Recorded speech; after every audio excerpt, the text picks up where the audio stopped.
ದರ್ಶನ್ ಅಭಿಮಾನಿಗಳು ಯಾವ ರೀತಿ ತೊಂದರೆ ಮಾಡಿದ್ದಾರೆ ಅಂತ?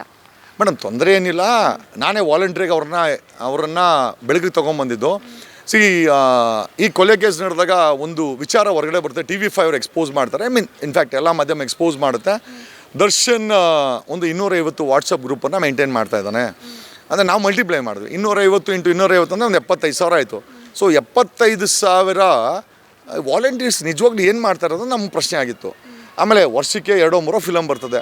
ವರ್ಷಕ್ಕೆ 2-3 ಫಿಲಮ್ ಅಂದರೆ ಒಂದು 2-3 ವಾರ ಬ್ಯುಸಿ ಇರ್ತಾರೆ. ಮಿಕ್ಕಿದಂಗೆ ಈ ವಾಲಂಟಿಯರ್ಸು ಏನು ಮಾಡ್ತಾ ಇದ್ದಾರೆ, ಆಮೇಲೆ ಏನಕ್ಕೆ ಬೇಕಾಗಿದೆ ಅನ್ನೋದು ನಮ್ಮ ಪ್ರಶ್ನೆ ಆಗಿತ್ತು. ಆಮೇಲೆ ಇಷ್ಟು ದೊಡ್ಡ ಆರ್ಮಿ, ವರ್ಚುವಲ್ ಆರ್ಮಿನ ಏನಕ್ಕೆ ಕಟ್ಟಿದ್ದಾನೆ, ಯಾರು ಮೇಂಟೈನ್ ಮಾಡ್ತಾ ಇದ್ದಾರೆ, ಇದು ಉದ್ದೇಶ ಏನು? ಸೊ ಇದೆಲ್ಲ ಡೌಟ್ಸ್ ಆಗ್ತಾ ಬಂತು.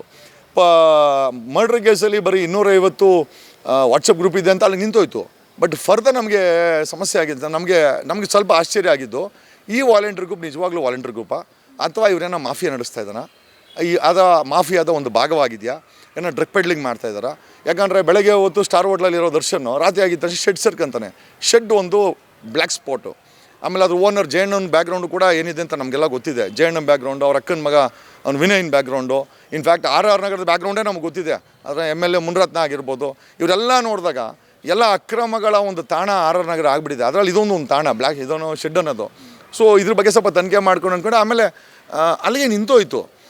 ನನಗೇನು ಅಂತಂದರೆ ಈ 75,000 ಜನ ಇರೋದಾಯಿತು ಅಂತಂದರೆ ಇವ್ರನ್ನ ಹೊರಗಡೆ ಕರ್ಕೊಂಬರ್ಬೇಕು. We want to know who are this ಅಂತ. ಸೊ ಅದಕ್ಕೇನು ಮಾಡಿದೆ ನಾನು, it was a well planned customized plan actually. ಅದು ನಾನು ಸ್ವಲ್ಪ ದರ್ಶನ್ ವಿರುದ್ಧ ಮಾತಾಡಿದೆ. ನನಗೆ ಗೊತ್ತಿತ್ತು ಈ ಆರ್ಮಿ ನಮ್ಮನ್ನು ಅಟ್ಯಾಕ್ ಮಾಡ್ತದೆ, ಫೇಸ್ಬುಕ್ಕಲ್ಲಿ ಸೋಷಿಯಲ್ ಮೀಡ್ಯಾದಲ್ಲಿ ಅಟ್ಯಾಕ್ ಮಾಡ್ತದೆ ಅಂತ ಗೊತ್ತಾಗಿತ್ತು. Plus I know they will call me. So ಇದನ್ನು ನಾನು ಎಲ್ಲಿಂದ ತೊಗೊಂಡಿದ್ದೆ ಅಂತಂದರೆ ಐ ಥಿಂಕ್ ಪ್ರಥಮ್ ಹೇಳಿದ ನನಗೆ. ಪ್ರಥಮ್ಗೆ ಇದೇ ಥರ ಚಿಕಿತ್ಸೆ ಕೊಟ್ಟಿದ್ದಂತೆ, ಅವ್ನು ಫೋನ್ ನಂಬರ್ ಚೇಂಜ್ ಮಾಡಿಬಿಟ್ಟ. ಸೊ ಪ್ರಥಮ್ದೊಂದು ಫೀಡ್ಬ್ಯಾಕ್ ತೊಗೊಂಡ್ವಿ. ವಿ ಥಾಟ್ ಏನೋ okay, presuming that I am Pratham, so ನಾನೇನು ಮಾಡ್ಬೋದಾಗಿತ್ತು ಅಂತ. ಸೊ ಒಂದೊಂದು ಗೊತ್ತಾಯಿತು ಇವ್ರು ಕಾಲ್ ಮಾಡ್ತಾರೆ ಅಂತ. ಸೊ ನನಗೂ ಕೂಡ ಚಿತ್ರಹಿಂಸೆ ಅಂತಲ್ಲ, ವಿ ವಾಲಂಟಿಯರ್ಡ್ ದಟ್ ಆ ಫೋನನ್ನು ಸೈಲೆಂಟಾಗಿಟ್ಟು ನನ್ನ ಫೋನನ್ನು ಕಂಟಿನ್ಯೂಸಿಗೆ ಒಂದು 10 ದಿವಸ ಕಾಲ್ಸ್ ಬಂತು. ಮೇಡಮ್ ಅಪ್ರಾಕ್ಸಿಮೇಟ್ಲಿ ಒಂದು 70,000 ಕಾಲ್ಸ್ ಬಂದಿದೆ.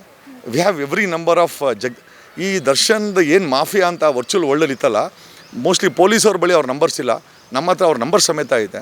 ವಿ ವಾಂಟೆಡ್ ನನಗೆ ಪ್ರತಿಯೊಬ್ಬರು ಕಾಲ್ ಮಾಡಿದ್ದಾರೆ, ಮಿಸ್ ಕಾಲ್ ಕೊಟ್ಟಿದ್ದೆ ಅಥವಾ ಕಾಲ್ ಮಾಡಿದ್ದಾರೆ. CDRL ರೆಕಾರ್ಡ್ ಅಂತೂ ಆಗಿದೆ.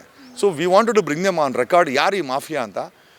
ಒಂದು ಮಟ್ಟದಲ್ಲಿ ಹೇಳಬೇಕು ಅಂದರೆ ಒಂದು ದೊಡ್ಡ ಮಾಫಿಯಾನೇ ಇದೆ ಮೇಡಮ್. ಒಳ್ಳೆಯವರು ಇದ್ದಾರೆ, ಇಲ್ಲ ಅಂತ ಹೇಳ್ತಾ ಇಲ್ಲ, ಒಂದು ಮಾಫಿಯಾ ನಡೀತಾ ಇದೆ ಅಂತ ಇವತ್ತು ಕೂಡ ನಮಗೊಂದು ಡೌಟ್ ಇದೆ ಮೇಡಮ್.